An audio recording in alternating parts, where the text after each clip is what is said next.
Hi guys! So for today's video, para po ito sa mga kababaihang katulad ko na nakakaranas po ng PMS, infertility, and hormonal imbalance. So kung isa ka doon at nakaka-relate ka, please watch po.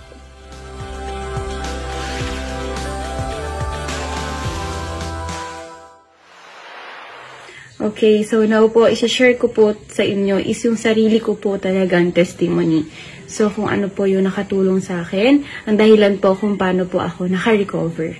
Ayan, so bago ko po siya i-share, magkukwento lang po ako ng journey ko po sa pakikipaglaban po kay endometriosis and also po sa Lupron treatment. Hi for everyone po na nag-suffer po from the Lupron treatment, please watch po. Ayan. So, it started po, it was July 2019, nung nalaman ko po na meron akong endometriosis. So, before ko pa siya malaman, lagi na ako may PMS symptoms. So, akala ko po normal, until one time, nung nasa work po ako, nakaramdam na ako ng sobrang sakit po sa puson, doon na ako mag-decide na magpa-check up kasi hindi ko na po kaya makapasok sa work. And then, nung after po ako i-test, lumabas po yung result na meron pong 2 bukol po sa ovary ko. So, yung bukol na po yun, sabi ko, baka kaya pa pong gamutin. Pero, nung malaman po kung gaano siya kalaki, kasing laki po siya ng kamao ng lalaki. 2 po yun, left and right. So, nung time po na yun, ang choice lang po talaga is mag-undergo po ako ng operation. So, dahil po payo yun ni OB, nag-undergo na nga po ako ng operation. Successful naman po yung operation. Pero, syempre po, alam po naman natin kapag po na-operahan po tayo, mihina po yung resistensya. So, nag-rest po ako ng 2 months. After 2 months, na medyo nahihilom na po yung tahi ko, bumalik po ako kay OB. So, chinek niya po ulit ako. And then, sinabi niya po sa akin na si endometriosis po ay isang sakit po na wala po siyang gamot. So, meaning po, babalik lang po siya ng babalik. Ayan. So, sabi niya, I need to undergo a treatment. Ang tawag po doon is Lupron treatment. Si Lupron treatment daw po is gagawin po kung parang mama-menopause po. Pero hindi naman po forever. May time period lang siya. So, 2 inject daw yun. Tapos, nag-first inject ako. Akala ko po kasi pag sinabing mama-menopause po, ang mararamdaman lang po niyan yung medyo nanghihina. At saka po yung hindi po magre-regla. Yun lang din po kasi yung sinabi sa akin. So, pumayag po ako. After 2 weeks, ng pagtapos po ako injectionan, nakakaramdam na po ako ng pagbabago sa katawan ko. Una po dyan is nilagnat po. So, akala trangkaso, pero hindi na po yun natapos. Palala na po ng palala. So, meaning po, pahina na po ng pahina yung katawan ko. So, nag-start po yan, namamanhid po yung legs ko, hanggang hindi ko po na po siya mailakad kasi hindi ko na po siya maramdaman. Tapos po yung tit ko po, sobrang sakit niya, para po siya malalagas. Si hair din medyo naglalagas. Tapos, dumating na po ako sa point na hindi na po ako makahinga. So, diretso kami sugod lagi ako sa ospital. Tapos, hindi naman po nila nakikita na meron pong mali sa katawan ko. Hindi rin po alam ni doktor kung ano pong ire-reseta sa akin. Hanggang nakaranas na din po ako ng pagsakit ng sikmura, na sinabi nga po, nakapag-develop din po ng acid reflux yung katawan ko, dahil daw po sa tapang ng gamot. So, doon na po ako na-curious i-search, ano ba to si Lupron treatment? Bakit grabe yung effect niya doon sa katawan ko? So, nung sinearch ko po siya, hindi po ako aware na form po pala siya ng cancer drug.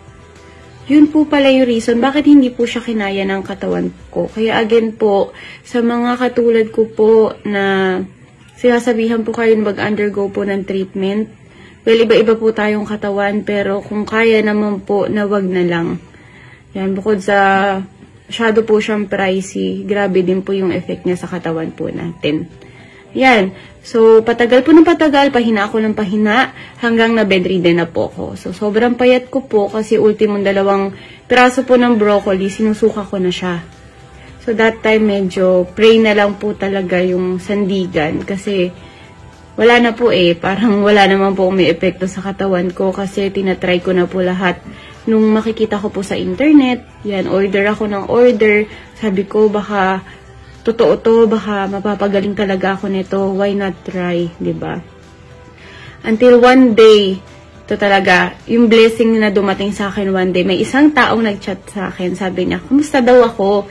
So, wala siyang idea sa nangyayari sa akin. So, sinabi ko sa kanya, tapos nag-decide siya na puntahan po ako. Ayan, so diniscuss niya po yung products po na tinake niya nung time na meron po siyang acid reflux. So, inisip ko noon, kahit sa reflux ko lang sana makatulong siya. Pero ang sabi niya sa akin, hindi ate, pati sa endometriosis mo, makakatulong siya. So, doon nagkaroon po ulit ako ng hope na baka bumalik ako sa dati, maging normal po ulit yung takbo ng katawan ko po, ng health ko. So, tinry ko po yung vitamins. Yes po, vitamins lang po siya. All naturals na vitamins na pinatake niya sa akin. At sinabi niya po sa akin yung dosage na kailangan ko po i-take. So, ito na po. After 2 days, ng pag-take ko po ng vitamin, nagulat po ako kasi nakatayo po ako. Kasi nga po manhid na po yung legs ko. Pero, syempre po, hindi po ito magic. Nakatayo lang po, pero sobrang hina ko pa rin po nun. Pero, para sa akin po, sobrang laking bagay na po nun. So, nag-decide po ako na ituloy po yung pag-take po ng vitamins kasi bumabalik na din po yung gana ko po sa pagkain. And then, hindi ko na po siya masyado sinusuka. Yan. So, after 1 month po ng pag-take ni vitamins, dyan na po ako nag-start po na nakakalabas na po talaga ako.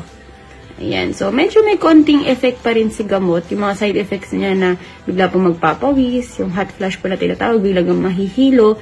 Nararamdaman ko pa rin siya nung time na yun. Pero, nahahandle ko na po. So, continue lang po ako ng continue ng pag-inom. After 3 months, nakaramdam na naman po ako ng pagsakit po sa puson ko. Sabi ko, hindi pa naman ako dapat mag-period po ulit eh. Sabi ko, bakit siya masakit? So, medyo natakot po ako. Pumalik ulit ako kay OB, so tinestim po ako. Ultimo po si OB ko po, nagulat. Kasi po, syempre, we are expecting na baka po may bukol ulit kasi masakit po siya. Yun po pala, kaya po siya masakit kasi po nag-ovulate na po, nagre-ready na siya for menstruation. At sa paglabas po ng result, lumabas po na clear na po ako sa endometriosis and also thin na po yung endometrium ko kasi po yun po yung problema. Pag may endometriosis ka, thick po yung endometrium mo.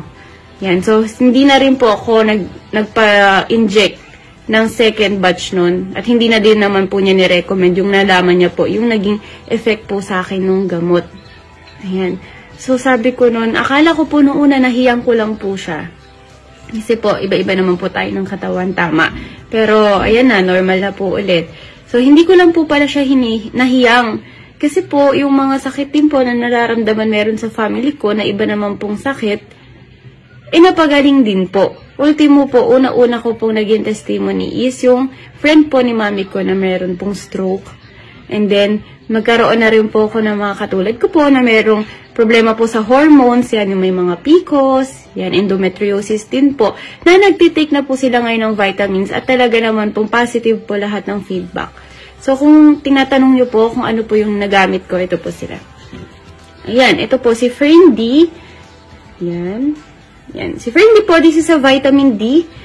And we are not aware na si vitamin D po is hormones. Nag-a-act po to ng hormones sa katawan.